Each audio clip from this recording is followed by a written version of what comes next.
We're doing it live. I think we're live.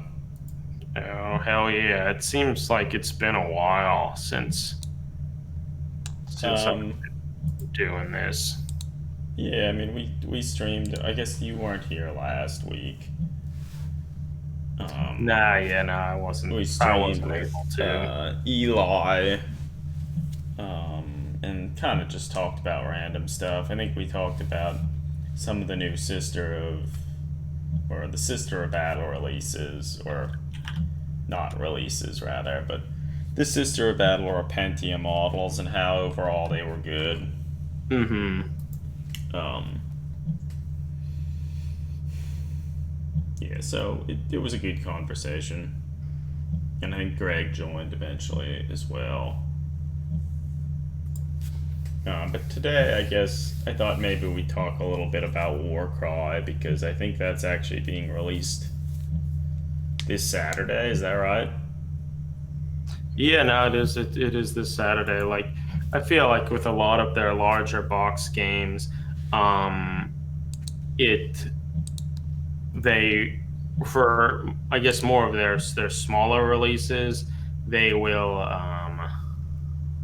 release them 1 week before, and then it will come out the following week. But for their larger box games, it tends to be a little bit different in the sense that they will release it, then wait like 2 weeks. I don't know if they just want to get more interest or something or what. But so yeah, this for Warcry, they put it up for pre-order like 2 weeks ago. Yeah. Does it come with four warbands? Do you know, or is it only includes two war? Oh, it's It's two two war. warbands, but then they have a bunch of like The um beast, chaotic beast. yeah, there's some yeah, they're just like some furies and some other thing, which based on the rules, they allow you to kind of control them as random happenings throughout the game. Okay. Because I mean, probably at some point in this stream we can talk a little bit sort of about my understanding of some of the rules and stuff for it, but it looks like the game uses a lot of separate decks of cards to sort of randomize and make it easier to like determine deployment zones, what like the objectives are for the missions, as well as what sort of interesting twists or happenings could be occurring. Yeah. I obviously don't know what those twists exactly are because I wasn't privileged enough to be sent the game, right? But I suspect it'll be something like, oh, it's raining blood, and if you have a chance of falling off a building, it happens more frequently, and shit like that.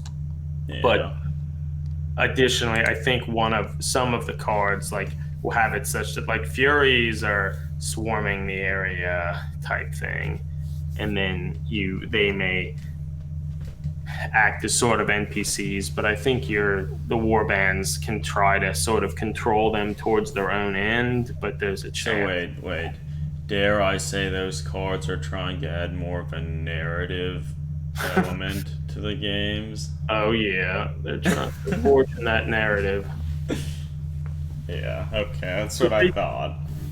they do one thing that I think, oh, maybe in work or it'll work in Warcry's favor for this sort of stuff is because the cards are associated with for like the deployment and probably also the twists and such. They're sort of associated with the battlefield terrain that they give you in the box. And I don't know what they call it here, but it's kind of like a blasted wasteland with some ruined buildings and things. But all the deployment maps and like where the terrain are all set up on these cards, and there's like I think a mounted sort of cardboard board that you play on, which is the same size as the kill team boards, and it'll tell you like put this piece of terrain that came in the box here and this other Okay. piece there, such that I think since you're literally given those pieces of terrain and such, like you can actually like literally play it how they intended it to be played. Yeah, so that's interesting. And Whereas I feel some of their older other things, and I mean, I guess they did that a little bit in the kill team, like then kill team box and stuff. But I feel a lot of times you'll get this like, oh, you could try to deploy, set up something like this, but you don't have the terrain, or you don't have like a board that looks like that, or things like that that kind of maybe take you out of that, or like you just like, well, this is close enough, it doesn't really matter type thing. But I think for this, since you literally have the terrain that they designed to work with these cards, you have this mounted board that's already colored, almost like one of the like yeah. game mats you can buy. I think that will help kind of put you in the mood and theme for these games like immediately. And in the same sense, if the like twist stuff is themed around those, like it'll help sort of push that narrative through. Um, and I think So that'll be good. that sort of brings up an interesting idea. Like how much I almost feel like in most games that are played, I think people, and I mean, I feel everyone does it. We certainly do it. The whole notion that you talked about, like the game, like, oh, you're playing a game and it's narrative driven. And I can almost feel like in most instances, they're not really narrative driven. It's more just like they have a theme. I think And that is often the case. and Um, they have a strong theme which things are built around, and then maybe there's like a scenario because it's I not like guess, yeah, I feel if there's more of an emphasis on actually completing the objectives you're given and not just like, fuck those objectives. This is going to be a free for all. Like, the more you can hone in on doing the things, I yeah. think it has a higher probability of seeming and you being able to play up or kind of develop a narrative as it's going. Well, And like, because I I feel guess the like more you buy into it, the better. And it's not just like, I randomized rolled a d6. It told me I'm like seize these points that I'm gonna then put a dice here and here. These are the points I have to take, and like it can be pretty easy to just kind of like, whatever, it's just throw away. But I think if you could more focus on that and take it seriously, it well, yeah, and I feel if the theme itself is really strong, um, some of the narrative stuff sort of just falls out. Like in this case, like if it really is they're in the blasted chaos wastes, and there are lots of different like war bands and stuff. Like that in itself is sort of starting to, dare I say, forge a narrative. and Yeah, and it's so one thing that I think, so all those things like we were just talking about here, I think the fact that this was designed to really make create that theme because they're primarily all chaos. They have this terrain, they have this board that all fits, and that it's like easy to come up with the scenarios and stuff. I think that all pushes you to try to create this narrative, but I think they actually go a step further. And admittedly, I'll be able to learn more about this when I actually am able to get a copy of the rules themselves, which like I pre-ordered like a digital copy so of maybe the as early as rules. Friday. But yeah, I think this Friday or Saturday. But supposedly a large portion of the rule book is just all these pages about campaign settings, or maybe not quite campaign settings, but I think the way the book works is that for each of the different chaos like warband factions, they have like 2 to 3 personal campaigns that they're trying to achieve, and you Oh, can.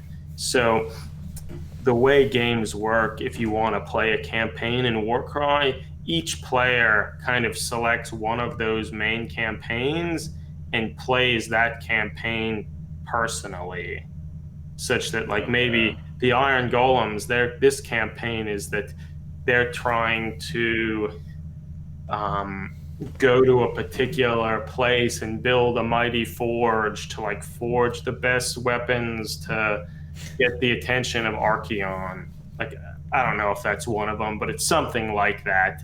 In their the campaign set up that, oh, you play 8 games. The first game, like if you're attempting to do this thing, like you want to capture some territory to like gather resources for this, and then on the third game, if you were successful or if you weren't, this thing happens, such that regardless of who you're playing against, like let's say you played against your one friend for the first game, but then in the second game, but then the third game you play against some random guy, since it doesn't really matter because you are pursuing your own personal agenda.